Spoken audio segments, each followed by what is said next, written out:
Udah mas. Ya. Jadi selamat pagi teman-teman. Di sini kita sudah sampai di Museum Manusia Prasejarah Gilimanuk. Di sini kita berada di gedung utama. Di sini kita bisa lihat ada sarkofagus.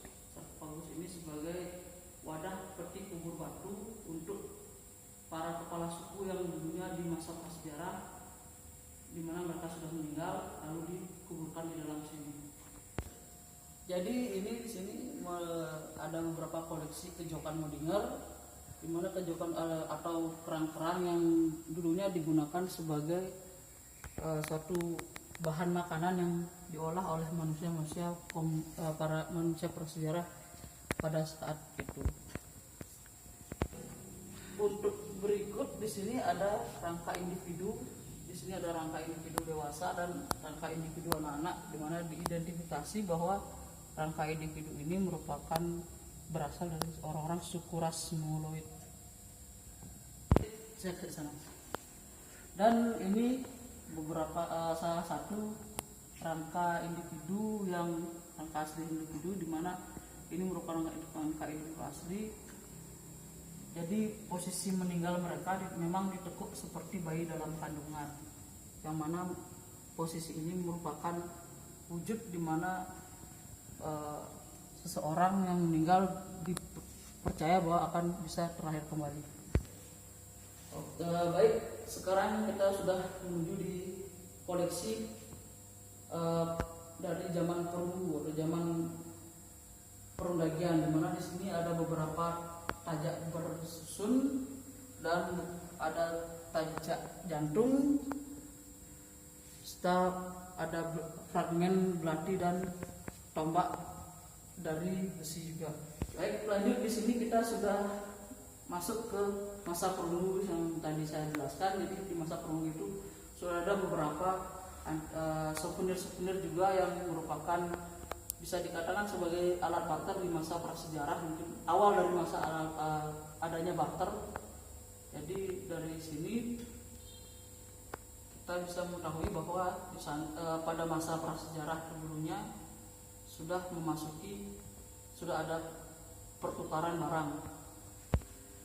Ya, lanjut untuk koleksi berikutnya. Di sini kita punya beberapa koleksi bermanik-manik, di mana manik-manik ini merupakan alat-alat souvenir atau alat perhiasan yang dulunya sudah ada di masa prasejarah yang pada saat itu berlangsung, di mana alat souvenir-souvenir ini merupakan benda-benda hasil dari pertukaran barang juga.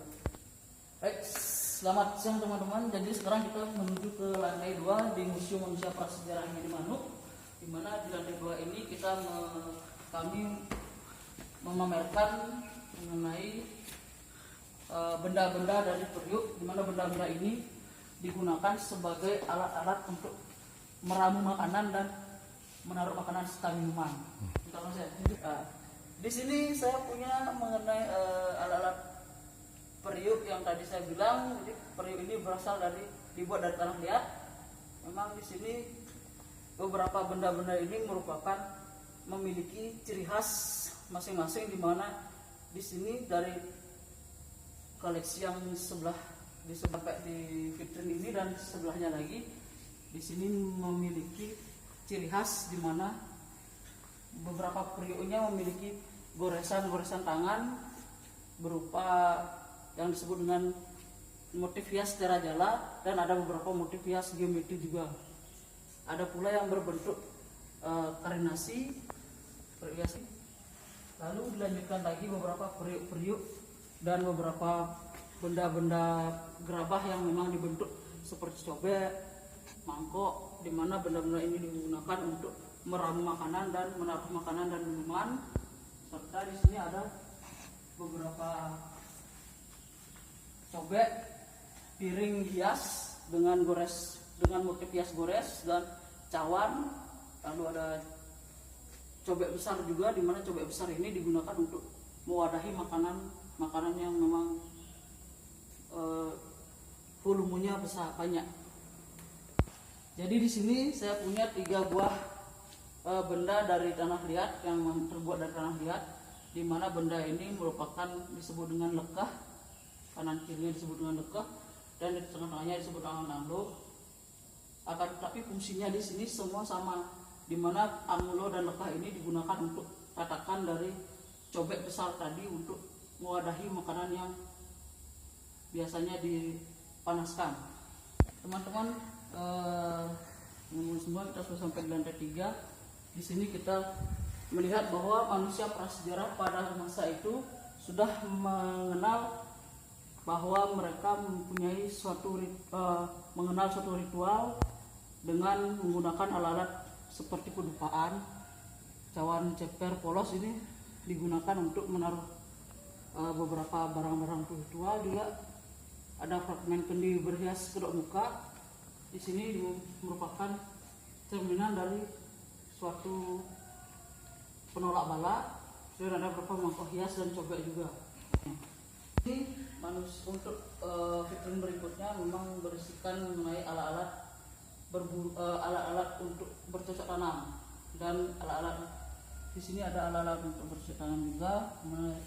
Dan cepan wudhu ini terkadang digunakan untuk membuka kulit kerang, ataupun digunakan untuk menggali tanah. Dan ada beberapa di sini seperti kapak beliung digunakan untuk menggali tanah juga untuk sistem bercocok tanam. Jadi kita masuk di vitrin berikutnya. Di sini ada beberapa koleksi kapak batu, di mana koleksi kapak batu ini ada beberapa koleksi yang berbentuk kapak genggam, di mana kapak genggam ini biasanya digunakan untuk melempar binatang buruan atau untuk menghancurkan alat tulang binatang atau kayu. Lalu ada kapak perimbas, di mana kapak perimbas ini biasanya sih untuk mereka digunakan sebagai bahan untuk men-slice atau menguliti kulit binatang. Dan ada juga kapak penetak, di mana untuk menghancurkan daging atau tulang binatang juga. Jadi kita masuk di sini berbicara lagi mengenai kapak penetak, kapak genggam, dan kapak perimbas. Apa perbedaan dari kapak penetak, kapak perimbas, dan kapak genggam ini? Jadi memang sebenarnya dalam secara umum kapak-kapak ini memiliki perbedaan, memiliki bagian pemangkasannya dia atau di mana ada kapak penetak yang memang pemangkasannya memang lebih halus atau lebih dibentuk lagi. Untuk kapak perimbas memang memiliki pemangkasan yang berbeda lagi dan ada alat genggamnya dia. Kita sekarang menuju ke gedung utama, gedung terbuka. Di sini kita ada beberapa kotak ekskavasi, di mana kotak ini merupakan hasil kotak penelitian yang digunakan untuk menemukan benda-benda purbakala di masa benda-benda purbakala maupun benda-benda kearkeologian yang ditemukan pada kala itu. Sedangkan kalau di sini di situs Gilimanuk ini kita buatkan kotak-kotak galian ini, kita buka kembali, digunakan untuk ilustrasi kotak galian sebagai bahan edukasi untuk para anak-anak sekolahan maupun para pengunjung yang datang kemari, bahwa untuk agar bisa mengetahui bahwa adanya budaya prasejarah sangat kental dengan beberapa budaya-budaya lainnya, juga bisa mempengaruhi budaya-budaya lainnya. Oke, baik teman-teman, sekarang kita sudah sampai di akhir tempat di gedung ini. Jadi di sini kita sampai di gedung utama, gedung kaca, di mana di sini memperlihatkan ada beberapa storyline menjelaskan mengenai apa itu ekskavasi. Silahkan dibaca, dan beberapa lapisan-lapisan tanahnya. Ada juga foto-foto mengenai ekskavasi yang sudah pernah berlangsung di situs Gilimanuk. Juga di sini ada dulunya bekas kotak galian yang pernah dilakukan ekskavasi. Tapi di sini sudah dalam bentuk lebih modern lagi nih. Kotak ekskavasinya dibuatkan ilustrasinya dalam bentuk 2 dimensi, jadi sudah lebih terbaru lagi. Untuk masalah layer-layernya bisa dilihat lebih jelas, untuk layer-layer tanahnya diperjelas, dan untuk rangka individunya kita memang menggunakan yang casting agar lebih terlihat jelas lagi bahwa sistem pengukuran masa prasejarah dulunya memang seperti ini. Di mana orang yang dikuburkan disertakan juga benda-benda bekal kubur yang mereka miliki, dan beberapa bekal kubur yang memang disertakan bersama si yang meninggal.